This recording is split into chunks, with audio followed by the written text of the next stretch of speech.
নমস্কার, ময়দান স্পোর্টসে আপনাদের সকলকে আরো একবার স্বাগত। মোহনবাগানের নির্বাচন নিয়ে এখন সরগরম ময়দান। এই সব খবর জেনে নিতে আমরা চোখ রাখবো ফুটবলের লড়াইয়ে।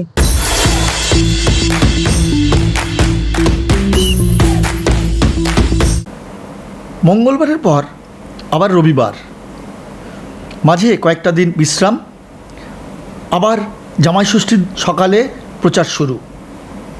আর জামাই ষষ্ঠীর সকালে প্রচারে স্থান হিসেবে বেছে নেওয়া হয়েছিল বালিগঞ্জ। দেবাশিস দত্তরা রবিবার সকালে ঘরোয়া নির্বাচনী সভা সারলেন বালিগঞ্জ অঞ্চলে। অভিজাত বালিগঞ্জ অঞ্চলে সদস্যদের সামনে নিজেদের বক্তব্য মেলে ধরলেন দেবাশিস দত্ত, মানস ভট্টাচার্যরা। উঠে এলো শনিবার বালি দেশবন্ধু ক্লাবে প্রবেশদ্বারে সৃঞ্জয় বসুর ব্যানারের পাশে শাসক শিবিরের দুটো ব্যানার স্থান পেয়েছিল। বিষয়টিকে কিভাবে দেখছেন বাগান সচিব? প্রথম কথা হচ্ছে, কোথায় ওরা মিটিং করেছে আমার তাই জানা ছিল না, এবং কোথায় ব্যানার লেগেছে আমাদের সেটাও আমার জানা নেই। এবং এটা যদি হয়ে থাকে আমাকে দেখতে হবে, জানতে হবে। তবে এটার প্রথম আমি দেখেছি, আমরা বেলেঘাটায় মিটিং করতে গেছি, এখানে মিন্টু বাগ আছে, আমরা যে জায়গাটায়, আপনারাও গেছিলেন, যে জায়গাটায় মিটিং করবো তার ঠিক সামনে ওনাদের বিশাল বড় বড় পোস্টার লাগানো হয়েছিল টুটুবাবুর ছবি দিয়ে। আপনারা নিশ্চয়ই দেখেছেন অনেকে। বেহালায় আমি মিটিং করতে গেছি, আর আমার মিটিংয়ের খামদামটা কম, মেম্বারদের সঙ্গে ডাইরেক্ট। সেটা বেহালায় মিটিং করতে গেছি, ওখানেও প্রায় সবখানে মেম্বার ছিল। যে গেটটায় আমি ঢুকতে গেলাম, দেখলাম গেটের উল্টো দিকে ওনাদের ব্যানার লাগানো হয়েছে।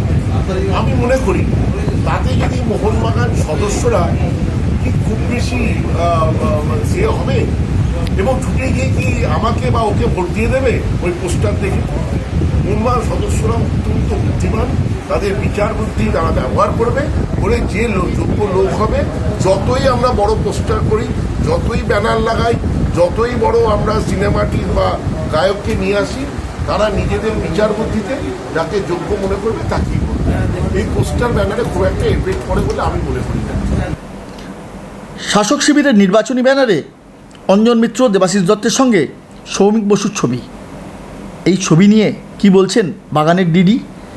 নির্বাচনের প্রচারে কি আবার দেখা যাবে সৌমিককে? এ ব্যাপারেই বা কী বলছেন দেবাশিস? সৌমিক তো ছিলই আমাদের সাথে। সৌমিক প্রচারে বড়নগরে এসেছিল। তারপরে সৌমিককে আপনি দেখবেন একটা খবরের কাগজে, একটি দৈনিকে একটা লেখা বেরোয়, তার উনি প্রতিবাদও করেন অফিসিয়ালি। এবং সৌমিক আমাকে নিজে ফোন করে লন্ডন থেকে, এবং ওর বক্তব্য হচ্ছে এই পোস্টারে আমার ছবি তুমি দাও। দেখুন, আমি এদের যাদের ছবি দিয়েছি, মানসদা এখানে আছেন, সেই ছবি তাদের থেকে আমি এনওসি নিয়েছি। আমাকে প্রশ্ন করা হয়েছিল, আপনি অঞ্জনদার পোস্টার দিয়ে ছবি দিয়েছেন, আপনি টুটুদার দেননি কেন? তাতে আমি একটাই উত্তর দিয়েছিলাম, এই যে ছবিটা লাগাতে গেলে তার এনওসি লাগে। টুটুবাবু পদত্যাগ করে নিজে ঘোষণা করেছিলেন যে আমি একটি দলের হয়ে প্রচার করব, যে দলটি আমার দলটা নয়, আমাদের লোকেরা নয়। তো সেই জন্য তাকে আমার তো বিব্রত করার কোনো ব্যাপার নেই। তিনি মহান ব্যক্তি, তাকে তার ছবি জানতে গেছি। তার আমাদের এখানে যাদের যাদের ছবি আছে দেখছি, তারা প্রত্যেকে তাদের এনওসি দিয়েছে, তবেই ছবি লাগানো হয়েছে, তাদের মতামত ছাড়া লাগানো হয়নি। অঞ্জনবাবুর পরিবার থেকে মতামত দিয়েছে যে হ্যাঁ আমাদেরটা লাগানো। সৌমিক যবে আমাকে ফোন করে বলেছে যে আমার ছবি যেন পোস্টারে ওঠে, তবে ছবি দেখেছি প্রচারে দেখা যাবে, প্রচারে আবার আসবে ডেফিনেটলি। যখন প্রচার হবে তখন নিশ্চয়ই। টুটুবাবু কিন্তু বলেছিলেন টুটলাইকে ভুল বোঝানো হয়েছে আর মোহনবাগান নির্বাচনে ওকে দেখা যাবে না। এটা কি আপনার নৈতিক জয়? না না না, প্রশ্নই নেই। আমি একটাই জয় বুঝি, ইস্ট বেঙ্গলকে হারানো। আর কোনো জয়কে জয় মনে করি না। আমার কাছে অন্য কোনো খেলা নেই। খেলা একটা, ইস্ট বেঙ্গলের সঙ্গে 90 মিনিটের খেলা। টুটুবাবু আমার অত্যন্ত সম্মানে, তার বক্তব্যের বিরুদ্ধে আমি একটা মন্তব্যও করব। বাগান নির্বাচন ঘিরে দুই ভাইয়ের মধ্যে লড়াই যে বেশ জমে উঠেছে তার বলার অপেক্ষা রাখে না। তাই ভোটের নির্বাচনে শেষ পর্যন্ত শেষ হাসি কে হাসেন, এখন সেটাই দেখার।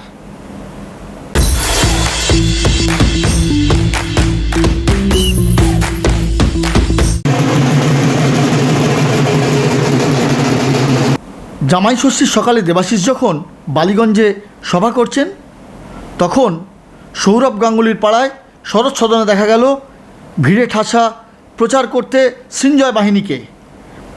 সৃঞ্জয়ের হয়ে রবিবার বেহালায় প্রচারে দেখা গেল পুলিশ কর্তা তন্ময় রায়চৌধুরীকেও। তবে জামাই ষষ্ঠীতে নির্বাচনী প্রচার প্রসঙ্গে কি বলছেন সৃঞ্জয়? দেখুন, মানে জামাই ষষ্ঠী তো সবারই আছে, কিন্তু জামাই ষষ্ঠী যেমন শ্বশুর বাড়িতে যাওয়া একটা কর্তব্য, তেমন মোহনবাগান ক্লাবের প্রতিও সবার একটা কর্তব্য থাকা উচিত।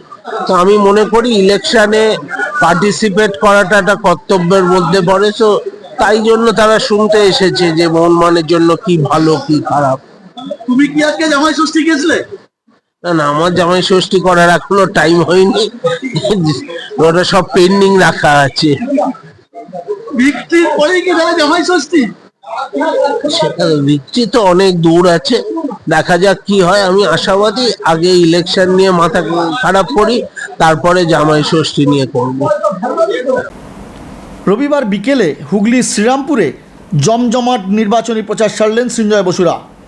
ভিড়ে ঠাসা টাউন হলে তিল ধারণের জায়গা ছিল না। সৃঞ্জয়ের হয়ে প্রচারে শিশি শিলটনদের পাশাপাশি এদিন দেখা গেল ক্রম্পটন দত্ত থেকে শুরু করে সোমা বিশ্বাসদের।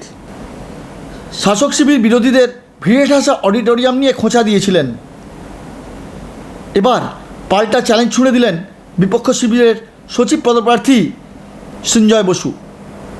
যার মিটিং এ লোক হয় না তারা এখন ছোট আড্ডায় চলে গেছে, তারাও বড় মিটিং করার চেষ্টা করেছে, হয়নি। আর আমি আমার ওপেন খাতা, দেবাশিস বাবুকে আমি অনুরোধ করছি আমার কোনো মিটিংয়ে ওনার লোককে অফিসিয়ালি পাঠাক। আমি গুনে গুনে কটা মেম্বার থাকে বা এতদিন কটা মেম্বার এসেছে সব ওনাকে দেখিয়ে দিতে পারি। ওনার সৎ সাহস থাকলে উনিও আমায় দেখিয়ে দিতে পারেন ওনার মিটিংয়ে কতগুলো মেম্বার যাচ্ছে। তো এই জন্য এসব বাচ্চাদের মতন তুলনা আর বাচ্চাদের মতন মিথ্যা কথা মানায় না। আর টুবলাইয়ের ছবি শাসক শিবিরের ব্যানারে, তাহলে কি সম্মুখ সমরে টুটু বসুর দুই পুত্র? না না, এইসব নিয়ে আমি এসব পাত্তাও দিই না, বিকজ আমরা দুজনে যে শিক্ষায় বড় হয়েছি বা আমরা যেভাবে বড় হয়েছি সেখানে এইসব খুব ক্ষুদ্র ব্যাপার, এইসব নিয়ে আমরা মাথাও ঘামাই। আমরাও তো টুটু বোসের অনুমতি নিয়ে টুটু বোসের ছবি ইউজ করছি, তো আমার তো এই নিয়ে কোনো বক্তব্য নেই। ওর সাথে আছে, ও তো এই প্রেজেন্ট কমিটিতেও আছে। সত্যজিৎ চ্যাটার্জি, মানস ভট্টাচার্য, সৌমিক বোস, দেবাশিস দত্ত, চারজন তো এই প্রেজেন্ট কমিটিরই লোক, তারা একসাথে আছে। এটা মোহনবাগান ক্লাবের ইলেকশনের লড়াই, এটা তো সারা বিশ্বের কোনো লড়াই না, এটা তো আমার কোনো পার্সোনাল লড়াই না।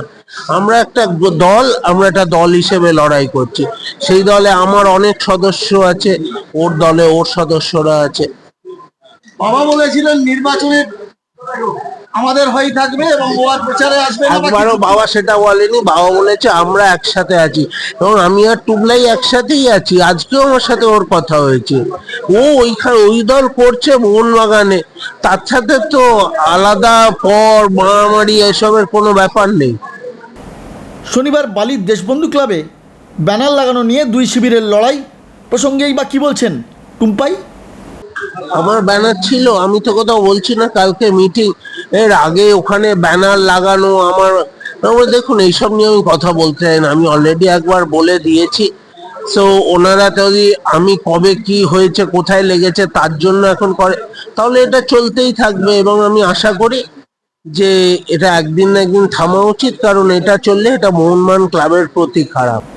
মোহনবাগান নির্বাচন ঘিরে যে আবার ময়দান সরগরম হয়ে উঠেছে তা বলার অপেক্ষা রাখে না।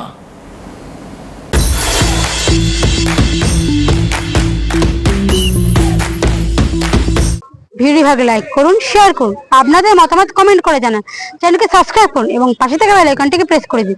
দেখা হবে আবার পরবর্তী ভিডিওয়ে।